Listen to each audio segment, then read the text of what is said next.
A little bit of low turnout, but and part of it, we had some uncertainty about the speaker, so appreciate you guys coming out to support me. But we did originally have the James Brown Arena presentation, but they had a conflict at the last minute, had to pull out. But they are confirmed for our April meeting, so say the date there, that would be the fourth Thursday, I believe, April 22nd, so we'll be mentioning that again later. And then we had talked about moving the date to this Tuesday, but that wasn't working out for enough folks, so it was a little confusing, so I apologize for that. But with that, I'm going to go ahead and start. We're going to do a pledge of allegiance, and then followed by a prayer, and then we'll get into our business portion of our meeting. So if you all stand. I pledge allegiance to the flag of the United States of America and to the republic for which it stands, one nation, under God, indivisible, with liberty and justice for all. Okay, now that's Nathan, our Vice President, to say our prayer. Father God, we thank you for the chance just to join together as friends, co-workers, and colleagues. God, we pray that we just have a great time, that Dan's presentation will motivate us to continue to pursue our careers and just get better every day. God, we thank you for the food and pray that it will just bless us, and your holy name we pray. Amen.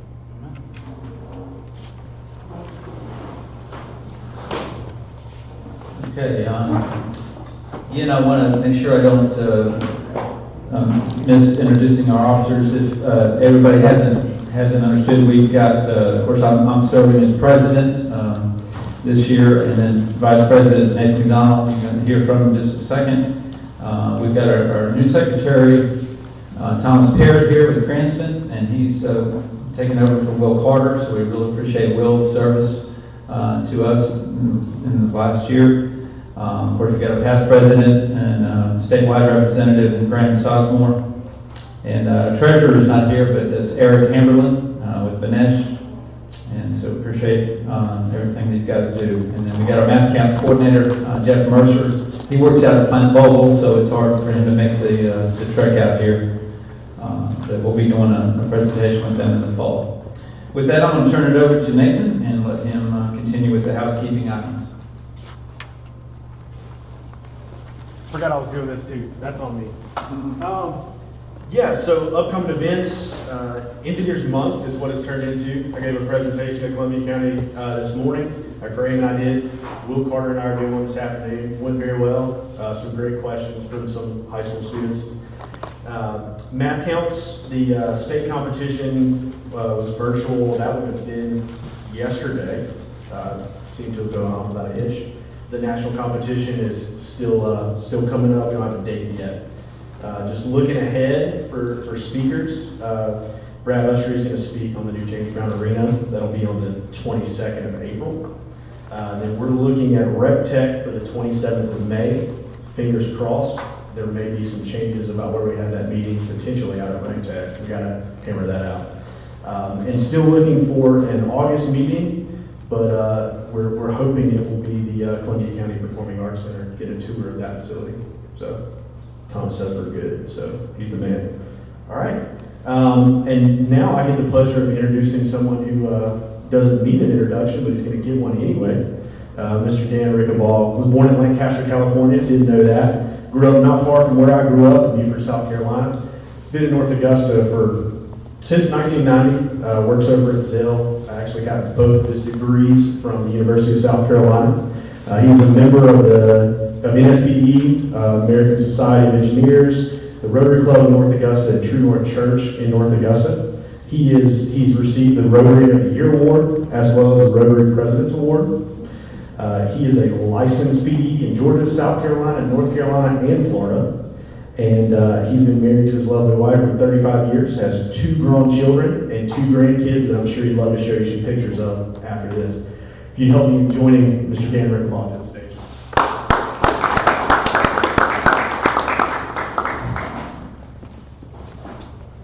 Thank you, Nathan. Yeah, it has been quite a long trek for all the different places I've grown up. I know our church had an event not too long ago and said, who's lived in the most states? And I ended up winning the award because I've lived in 6 states and 2 countries. So lived in Holland when I was 10 years old for about a year and a half. So dad worked on the fighter jets, the F-4 Phantoms, which I'm going to mention that in my slide later on. But it was amazing, but we got to travel a lot. So there's some downsides to that where you're kind of always a new kid on the block. But I did get to see a lot of the world growing up. And finally he retired in Beaufort, South Carolina, so I was able to finish high school there and then stay in South Carolina and make it at my home. So glad to do that. I'll just go ahead and get this to work here. All right, so some of these things he's mentioned already. Yes, my wife Lynn grew up in Edgefield, so that's why we ended up moving from Columbia back to this area back in 1990 when I had a change of jobs. My grown son lives in Indiana.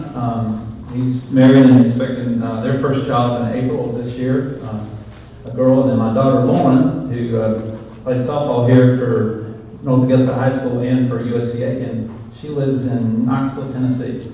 And she just had her second girl about a month ago. So I'm excited to see the growth in our family, and I'm a grandparent now. Makes me feel old. So that's my wife on the left. We were up in Knoxville at the Christmas Inn there in Pigeon Forge. And that's my daughter on the left side with her husband Matt. If you recognize him, he used to be here local, Channel 12 meteorologist. Channel 12's 26 weekend meteorologist, but now he's up in Knoxville. And then my son Josh on the left with my daughter and them at my son's wedding in Indiana. So just a recap on some of my professional summary. In addition to BFP, multiple states, I'm also a licensed soil erosion level 2 design professional and been doing this over 30 years. So why did I choose my profession? I've done a similar presentation in Rotary about vocation, and going to school, I thought at one time I wanted to be an actor, and then I found out, well, it's so hard, one in a million might get a break, but those odds were, and then I thought I'd be a lawyer, I'd be a good debater, but then you had to read these thick novel cases, so I finally decided, well, I'm really good at math and the sciences, and so something like engineering would be cool. And so that's why I chose my profession. I thought it would be a good paying career, especially when I was 30 plus years ago, computers were just really becoming the big thing. And so I thought, I'm going to design the next supercomputer. So I actually started at USC as an electronic and electrical engineering major, my first 3 years. But then my third year ran into some really difficult courses and just thought about the idea of being in a white lab coat, staring through a microscope at a supercomputer chip all day, every day, never seeing the outside or talking to people. I thought, I think the bridges and buildings seemed interesting. I had some friends I got to know that did that kind of thing, and it just sounded exciting. So I switched majors my third year and ended up getting the civil engineering bachelor's and structural for my master's. So that's kind of how I ended up where I am today. Some of the rewards, and I'm sure a lot of you guys can relate, is just having the project built once you've designed it, put it on paper, then going out to see it in the field as it's developed and finished, and then going by and saying, yeah, I helped design that, and being able to see that. So I thought that was kind of neat. And just coordinating with government agencies, the large companies, all the interactions you have with folks. I like that interaction and making things come together with a team effort. Also, we got into the civil 3D knowledge, so when I'm not doing the structural design, I put on my civil hat. And by the way, I just need to remember, if you're watching this live stream, if you've got any questions, there's a number on your screen. You can text any questions. Brandon wanted me to make sure I mention that to you guys. So text any questions you may have, and I'll have a Q&A at the end. So some of the challenges that many of you face as well is tight budgets and schedules that we have to deal with. Demanding clients. I can't imagine that clients would be demanding, but everybody wants their project to be number one and their schedule to be your top priority at all times, and you to put everything else aside. So that's challenging. And then, of course, your last minute changes. And finally getting new projects, marketing. I never thought, when I went into engineering, didn't realize how much you had to spend on the business side of, marketing, getting new work and that kind of thing, managing the projects, but that's a big part of it, as we all know. So now I want to get into the meat of what I want to talk about, and that is I've been fortunate, as I said, with traveling to not only just as growing up as a child, but then after I got into engineering, I was able to work on some very large projects. And a lot of these started out with my work in Columbia. So when I finished with my master's in structural engineering, I was doing an internship with Wilbur Smith Associates designing bridges. And so we did bridges in Tennessee, we did bridges in Florida, we did a lot in South Carolina, North Carolina, probably some in Georgia. But the biggest one I was a part of, which was like about a 15-year total project from conception until it was actually built, was the Jamestown Expressway. So how many of you been in Charleston?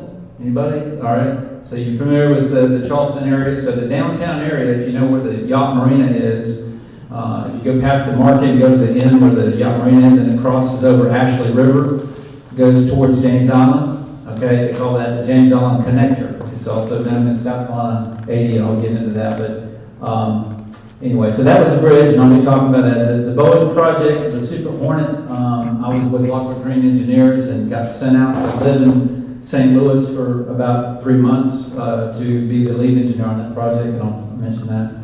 The South Carolina State Museum in Columbia, and California Agreement, and then finally the Mox facility. So I'll be talking about each of those.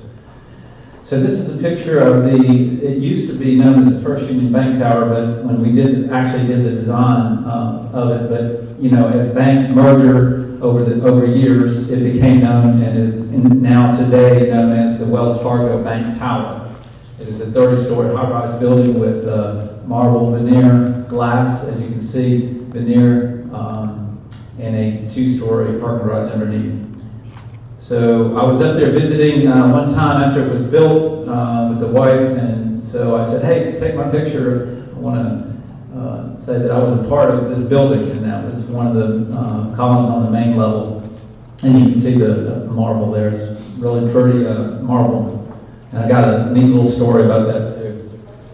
So the tower itself, as mentioned, 30-story. If you're familiar with Raleigh at all, if you've been to Raleigh, North Carolina, it's about 1 block from the State Capitol building. And so all the buildings downtown are either in the 1 to 5-story range, and this 30-story, it just towers way above it. And it was, like I said, originally the First Union Capital Center. One of the challenges was we had 2 levels of parking below ground. So we had to design for that with retaining walls, reinforced retaining walls. And the main structural system of it was a reinforced concrete columns with 1 and 2-way mild reinforced slabs on the main levels. And then once you got up past the main level where the bank was, the upper levels, we did post-tension slabs. And so because it was a design build fast track project, we had a specialty team design the post-tension slabs that were on the upper levels. And we kept them to 7-inch thickness based on the post-tensioning. And the main structural lateral stability was a center core. So you had all these elevators and shear walls in the center of the building. So that was kind of your main stiffness for wind and seismic. And then you had that outer perimeter columns. And then you had a slight little cantilever where you had the veneer attached with the cladding of the panels, the marble panels and the glass. The foundation was interesting. It was also a design build package, so that actually we designed the foundation, and while they were building the foundation in the field, we were still designing the upper floors. So it was very fast track. It wasn't your traditional, design the whole thing and then send it out for bids. We worked closely with McGibbon Street, was the contractor that we did the interaction with, constructability reviews, all those kind of things, weekly meetings. We actually got to fly up there to see some of the foundation going in. So they had these massive holes, 8-foot diameter holes, and they had a cage of rebar that was going down, and some of the holes went down as 90 feet deep down to bedrock, and then they would do the slurry mix and then the pour. And I wouldn't want to be the guy that had to inspect those holes. They had a guy while we were there that was on a rope or some kind of harness and they would drop him down in the hole, and he would have to inspect the rebar with some kind of light, whatever. But you can imagine, being in a confined space in the dark, going down 90 feet. But he had to make sure all the rebar was proper clearance off the soil. It had a cover on the rebar so that the soil wasn't right on top of the rebar and that kind of thing. And then also they had buildings that were right beside where we were going to build this lower level parking garage, so that the vibration of the piling couldn't undermine like the Wendy's that was right beside us. So they did these sheet piles with tieback systems, and we had the geotech engineer involved in that to make sure that we didn't undermine the foundation of the 1 or 2 story building right beside this site. And then the other neat thing about this project, there was a wind tunnel study that was done by University in Canada, and I can't remember if it was Alberta, but anyway, it was because of the wind tunnel effects in the downtown area. When you've got a tall building relative to all the lower level buildings, it creates special eddy currents and pressures. And so those pressures were incorporated into our SCAD model for the design of the wind. So with that, I'll move on to the next one. If you got any questions, by the way, during this, let me know. But I'm going to move on to the next big project. James Island Expressway, which I mentioned in Charleston. This is a good picture of it. So you can see the Charleston Marina there on the left.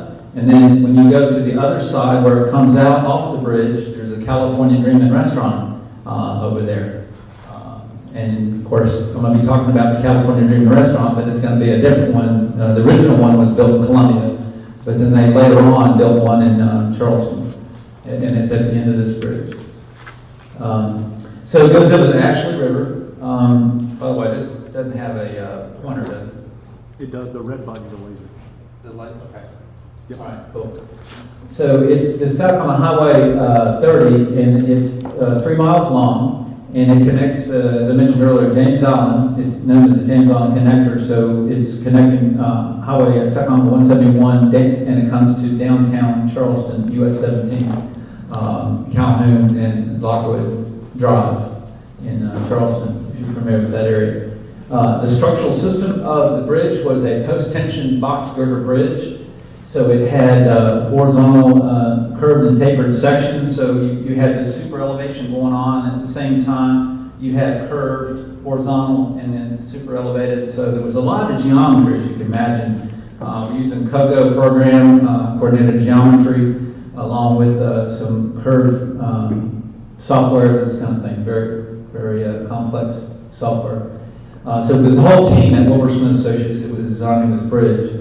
And of course, we had to be approved by DOT, so DOT reviewed it. The Federal Highway Administration got involved with the design as well, or reviewing the design, excuse me. And then, of course, it had a continuous reinforced flat slab at the top.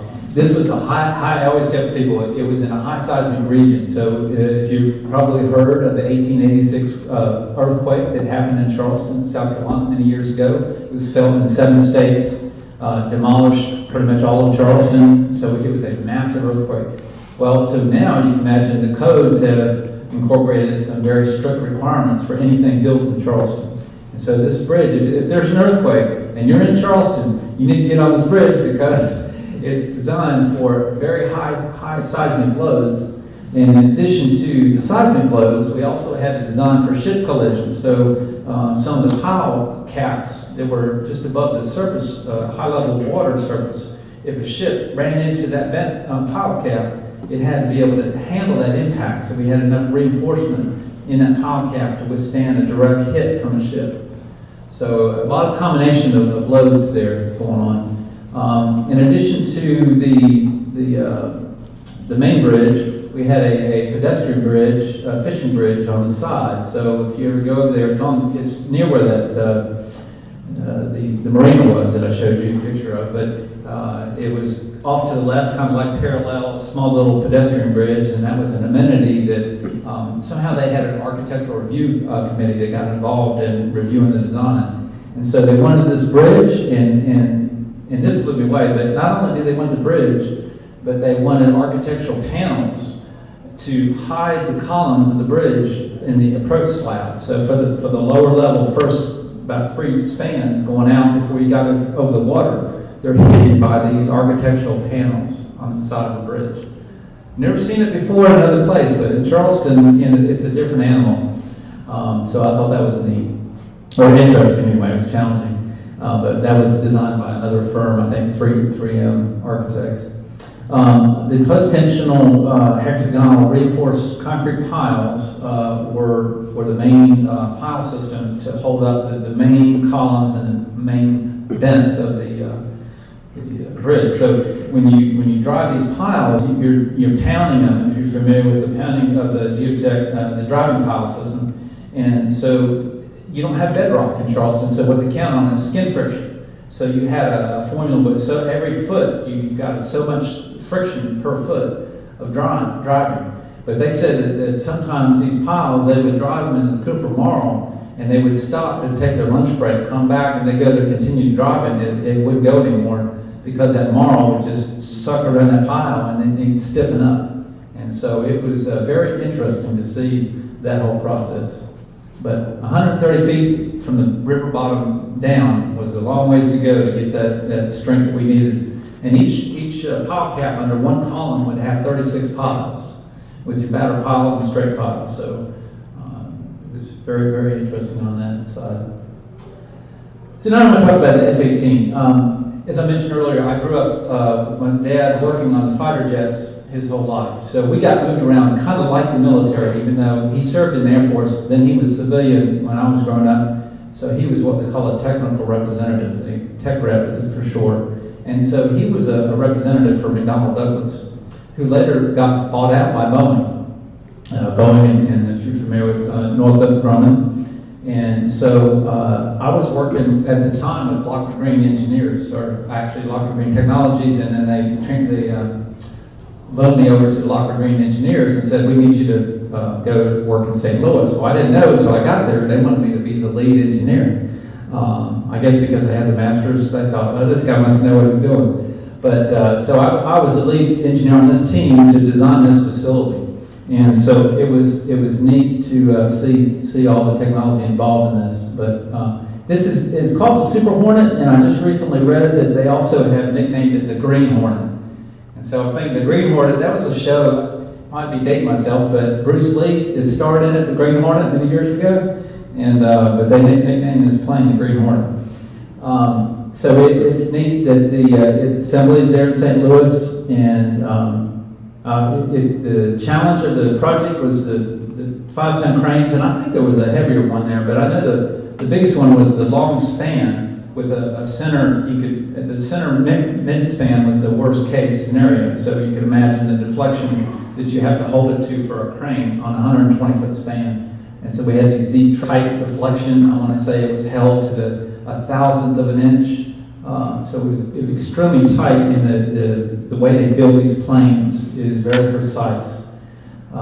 So it originally, in the 80s, it was the F-8 Hornet, and then they did a slightly upgraded version with a lot more upgraded technology that became the Super Hornet.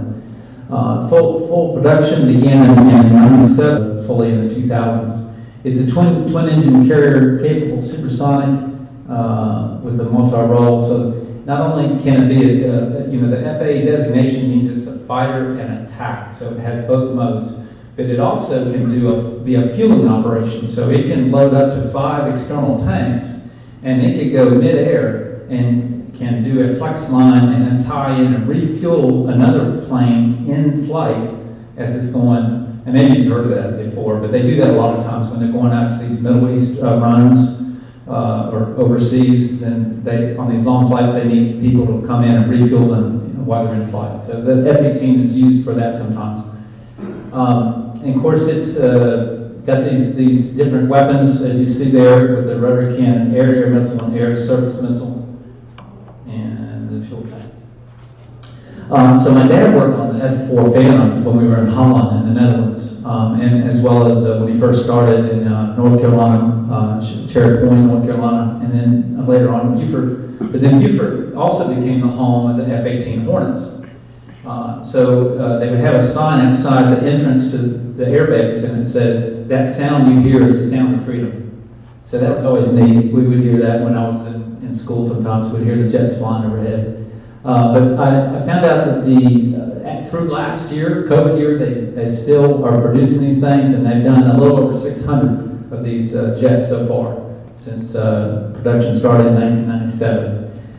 So I was involved in this project in the mid-1990s. Blue Angels, has anybody ever seen the Blue Angels fly? They've done, in Beaufort, they do it at the Marine Bird Station a lot, but if you ever get a chance to see the Blue Angels, whether it be at Daniel Field or anywhere, you should see them because it's amazing. They got the Harrier that flies from a jet, kind of like Star Wars, straight up and then takes off. So that was one of my first experiences of seeing the Blue Angels and the Harrier. But the F-18 has been the new plane that the Blue Angels, and they're known all over the world for their demonstrations that they do. Top speed of this jet is 1,190 miles an hour. So don't have to worry about a speeding ticket in midair. And of course, you can imagine the price tag. Currently, the current price, according to Wikipedia, is $66.9 million. So if you crash one of these planes, you know, that's a lot of taxpayers' dollars going down the tube. The first operational mission, when it actually was used in combat, was in July of 2002. They were aboard the aircraft carrier, the Lincoln, and they bombed some air defense places in southern Iraq. Okay, so the next project I have is the South Carolina State Museum.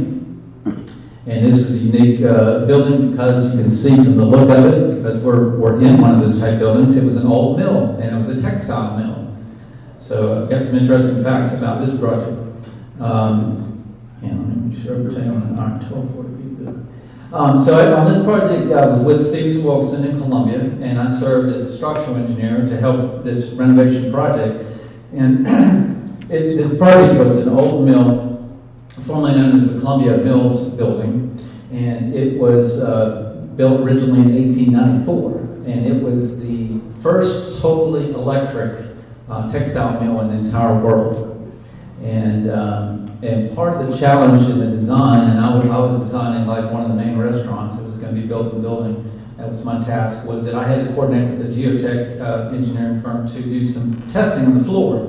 And the floor, we had the drawings of this, it was consisted of wood and some sand and some ceramic, and it was all kinds of crazy stuff. And so, all right, we're going to have this live load with current codes, 100 PSF live load and whatever the dead load is that we calculated. And so you got to figure, how do you know what the capacity is of some old material that's composite? So what we did, we load tested in the field. So we had the testing firm come out, and they came up with a value in pounds per square foot of how much this floor could handle. So that was part of the deal. Once we finished all the renovation design, got everything approved by the city, it was constructed, the renovation happened, and then it was opened in 1988. Any chance anybody been to Columbia, to the State Museum? Okay, cool, all right. So yeah, if you ever get a chance, it's very fascinating facility because they've got 4 floors of permanent exhibits, as well as they constantly updating with new exhibits. So they have changing exhibits. It's got a digital dome planetarium, a 4D interactive theater, as well as an observatory. It is also deemed as the largest museum in the state of South Carolina, and it's with the Smithsonian affiliate and listed on the National Register of Historical Places. So as you can imagine, it being the first textile mill, fully electrical textile mill, that it had a lot of historical significance. Okay, the next one I want to talk about project is the California Premium Restaurant. And this was, like I said, the original one in Columbia. They built a similar one in Charleston. But this was another renovation project of a historical building. And I'm going to tell you a little bit about the history of this building. Anybody been to the California area in Columbia? Okay. Yeah, it's a really neat place to visit, and they got amazing food, and the view, if you get to sit out on the deck, is really good, but just to see all the inside of the, oh, I went too far, I guess. Let's see, what happened here? Okay. There we go. Okay. So I was in this was a Stevens Wilson project again, and I was assisting in the design of the renovation to convert this old historic railroad station into a restaurant.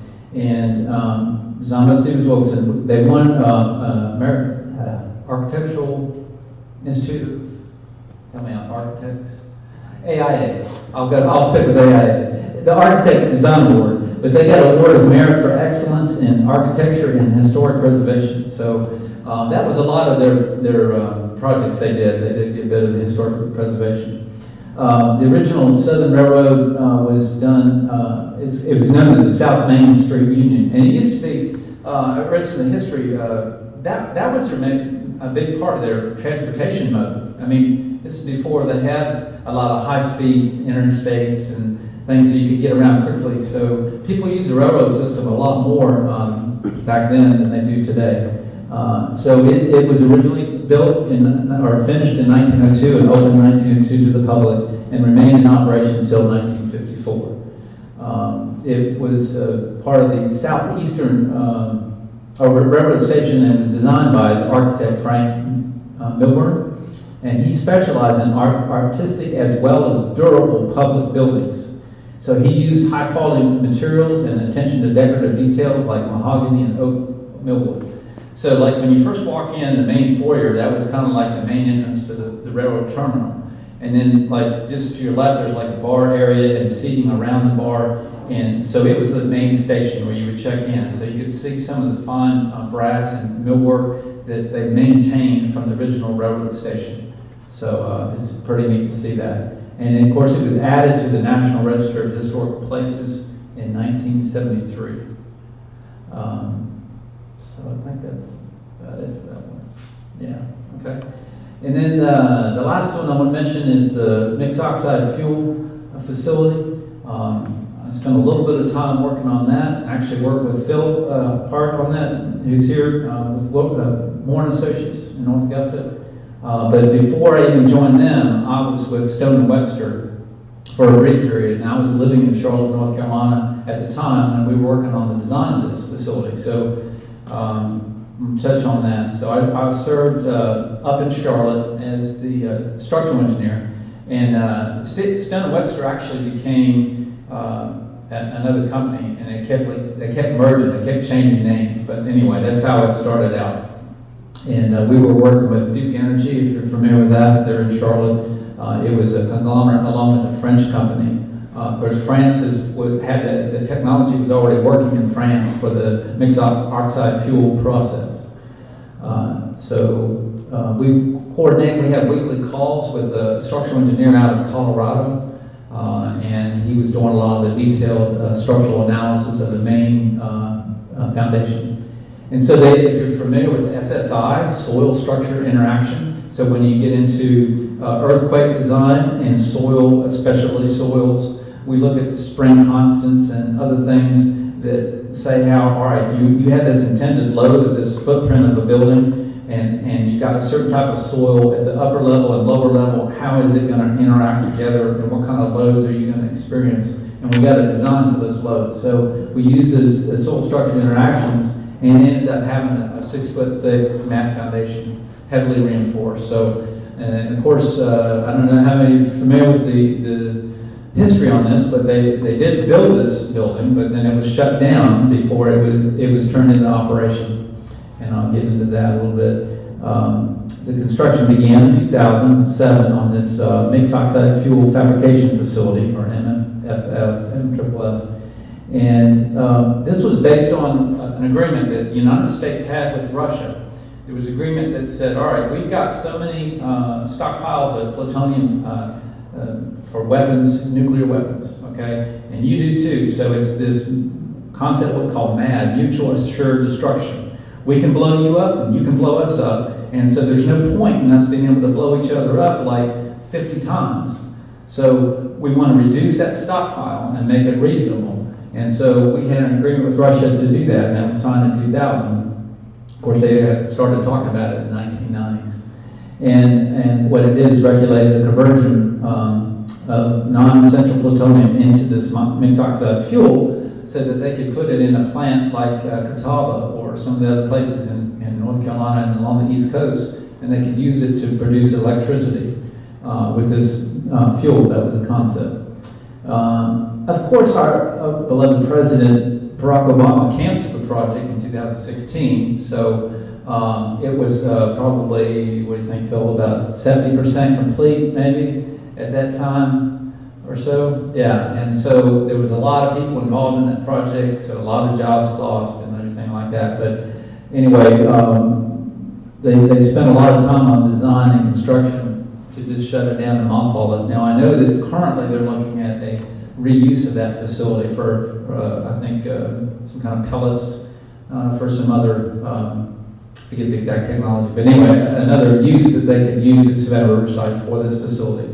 So hopefully it eventually gets some use, but you can imagine that the government would ever waste money, right? But that's somewhat what happened here, and at least that's one side of it. And then, of course, there's a proposed disposition. So what they said, Obama's administration said, we're going to instead send it out to this underground storage facility in New Mexico. And so it's supposed to be able to stay underground for 10,000 years. Now, how they came up with that figure of, they know this is going to last for 10,000 years, I guess the half-life of the plutonium, that's probably a calculation they would use, but some reason they think that it could last 10,000 years, and then I guess they had to figure out something else after that. But that's where they head. So I think that's it for, yes, that's what I got. So anybody got any questions on any projects? Bridge to high-rise to renovation projects? Anything? Yeah. Do you know more specifically why they shut that Moss project down? Is it environmental impacts mostly? Or? Well, I think it was mostly that the Obama administration felt like they wanted to save money and focus their money in more other areas, and they felt like that this was not beneficial. One of the things was the project was way overrun. I mean, they were like, what, 3 or 4 years past their deadline to get it done, and they were way over budget. So they were millions and millions of dollars over budget and over schedule and past schedule. So I think they just said, you know, we keep wasting money, we got to cut our losses. So let's just shut it down and move on. Yeah. Any questions from the online group? Waiting on them right now. I don't have any text yet, but there's a little bit of a delay, so we'll give them a little bit more time. Yeah. What was the date or the year for that 30-story skyscraper that you worked on? That was, let me see if I can, this is not working. Should be able to let This way. somewhere, yeah.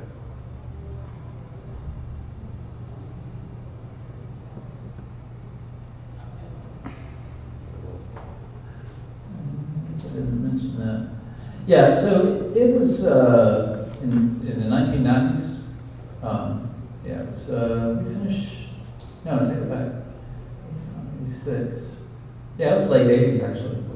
Yeah, so it probably opened up around 89, 90, 1990 was about when it was done.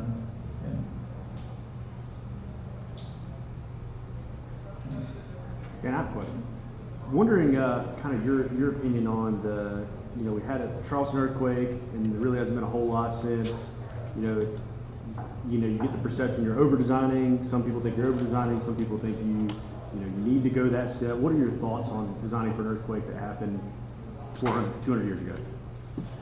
Well, it's always a cost to risk ratio, because if you don't design for that massive earthquake, then you take the risk of when it does happen, how critical is that facility or that bridge or that whatever to the public. And so they deem that bridge as being a major thoroughfare and needed to design it. But there's different levels, kind of like storm. There's different levels of earthquake loads that you can design for. But Charleston was very specific about how much it had to be designed for. Yeah. But yeah, it definitely ups the cost because your detailing for seismic is very stringent. Which reminds me, on the third story high-rise Wells Fargo Bank Tower, they had the main bank vault on the main floor at the time. It was First Union Bank. We had to do 3 levels of rebar. They were offset from each other within 5-inch spacing. So that way, if somebody tried to drill from underneath the parking deck and drill in where they kept all the money, they couldn't. They would hit rebar every time, because you can imagine 3 levels of rebar that are only 5 inches apart, but it was offset. Every layer was offset, and the detailing of that and the construction of that. The precision of where you had to place them to make sure each layer was offset from the previous layer. So that was pretty tricky and challenging. When did you end up at Zell, and how long, or what made you go there? Yeah, so I moved down here in 1990, but I started with Zell in 2014, so it's been almost 7 years with Zell. And then the 7 years prior to that, I was with Warren Associates in North Augusta. And at one time, back in the 90s, I was with Bechtel. And then after I left Bechtel, SRS, I was with Lockwood Green Engineers, and I made the rounds. Yeah. So yeah, that's part of the engineering business. You sometimes have to make a change. So I've had a few more than others, as my wife would remind me. Changing jobs. Any other questions? Okay. All right. Well, thanks very much.